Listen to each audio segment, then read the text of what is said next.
CBSE class 12 maths हमारा chapter है integration और हम पार्ट 1 कर रहे हैं इनडेफिनिट इंटीग्रेशन।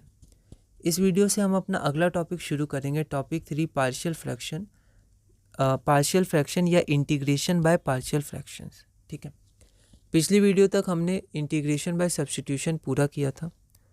अगला क्वेश्चन है question number 55, find the integration of x square plus 1 divided by x square plus 2 times x square plus 3 dx।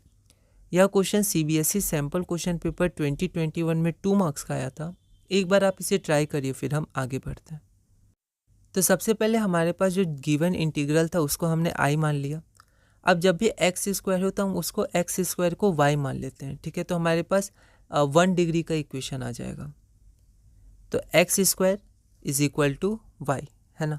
जैसे हमने एक्स स्क्वायर को वाई माना तो हमारे पास ये लीनियर आ गया, वाई वाई वाई वाई। ठीक है, इसका पावर 1 हर जगह। तो इसको सॉल्व करना आसान होता है पावर 2 से।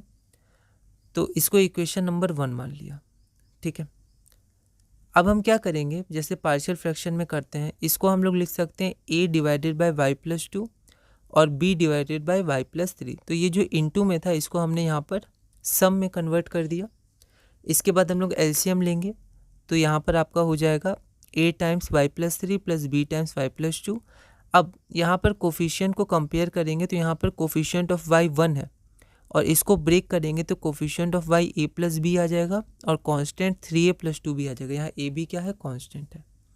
अब हम क्या करेंगे कि अब हम इक्वेट करेंगे, दोनों तरफ इक्वेट करेंगे कोफिशिएंट्स, मतलब एक तो कोफिशिएंट ऑफ y इक्वेट करेंगे और दूसरा कांस्टेंट इक्वेट करेंगे। तो y का कोफिशिएंट a प्लस बी हो गया, तो a प्लस बी की वैल्यू हमारी 1 आ गई और ये कांस्टेंट हो गया 3a प्लस 2b, तो ये कांस्टेंट भी 1 है। तो 3a प्लस 2b की वैल्यू भी 1 है और a प्लस बी की भी वैल्यू 1 है। तो यहाँ पर a प्लस बी की वैल्यू 1 हो गई और 3a प्लस 2b की भी वैल्यू 1 हो गई। अब दोनों इक्वेशन को हम सॉल्व करेंगे। अब सॉल्व करके दिखाना नहीं है क्योंकि बेसिक इक्वेशन है, आप चाहें तो यहाँ रफ वर्क में दिखा सकते हैं। ठीक है, तो यहाँ पर जब आप सॉल्व करेंगे तो a की वैल्यू -1 आ जाएगी और b की वैल्यू 2 आ जाएगी।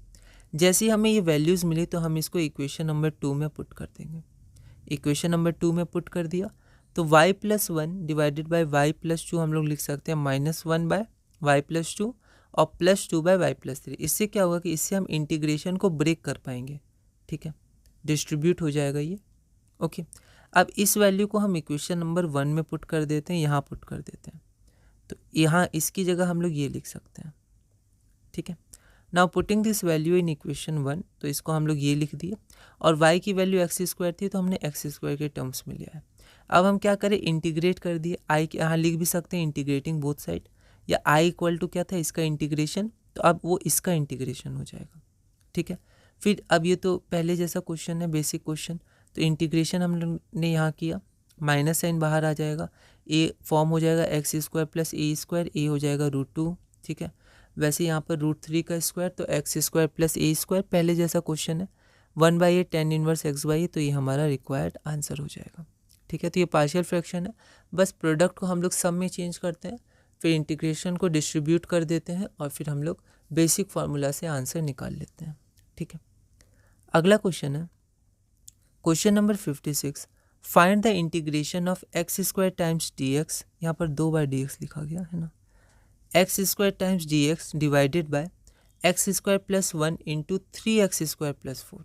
यह क्वेश्चन सीबीएसई 2022 में 4 मार्क्स का आया था। एक बार आप इसे ट्राई करिए, फिर हम इसको सॉल्व करते हैं। तो यहाँ पर फिर से हमने गिवन इंटीग्रल को आई मान लिया और एक्स स्क्वायर को वाई सब्स्टिट्यूट किया, तो इतना बराबर हमारा इतना आ जाएगा। पिछले क्वेश्चन जैसे ही आगे बढ़ेंगे, again let y divided bye इतना इज इक्वल टू, ये जो प्रोडक्ट था इसको हमने सम में ब्रेक कर लिया, इसको हमने इक्वेशन नंबर 2 मान लिया।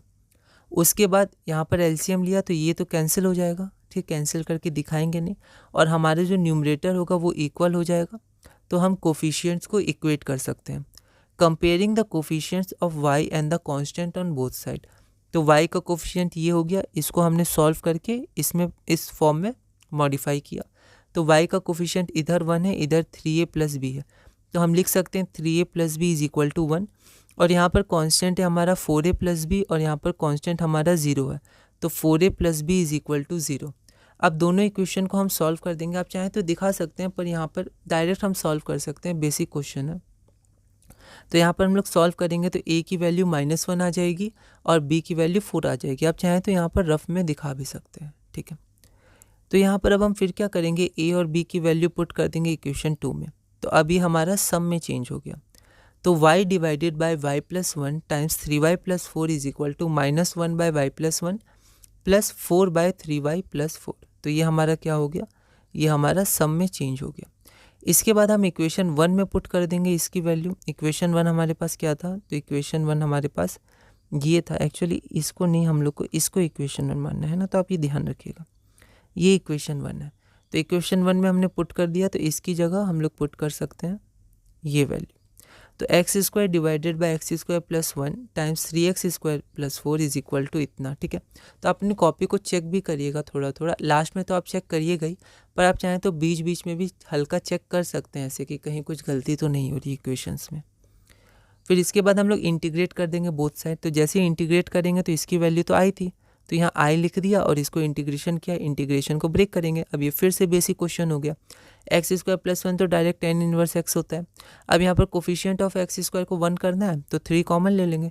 3 कॉमन लेंगे तो 4/3 और 3 बाहर आ जाएगा। फिर इसको हम लोग लिख सकते हैं 2/√3 का होल स्क्वायर। तो x square plus a square, ये क्या होता है 1। यहाँ पर मैंने लिखा नहीं, आप चाहें तो यहाँ पर लिख सकते हैं सिंस, जैसे यहाँ पर dx/1 plus x square tan inverse x था, तो यहाँ पर लिख दीजिएगा since dx integration of dx by x square plus a square is equal to 1/a tan inverse x/a, ठीक है। उसके बाद ये वही बेसिक फार्मूला में कन्वर्ट हो गया, 3 बाहर आ गया 4/3। अब ये 1/a होता है तो 1/2/√3, तो √3 ऊपर आ जाएगा, 2 2s और √3 यहाँ √3, तो 2/√3 आ गया। ये सब कुछ बेसिक सिंप्लीफिकेशन है, इनमें गलतियाँ मत करिएगा, है ना। एकदम कंसंट्रेशन के साथ आगे बढ़िएगा, इसलिए अभी से आप प्रैक्टिस करिएगा, ठीक है। तो यहाँ पर आपका ये रिक्वायर्ड आंसर हो जाएगा। अगला क्वेश्चन है क्वेश्चन नंबर 57। एक बार आप इस क्वेश्चन को ट्राई करिएगा, अगली वीडियो में हम इसे सॉल्व करेंगे।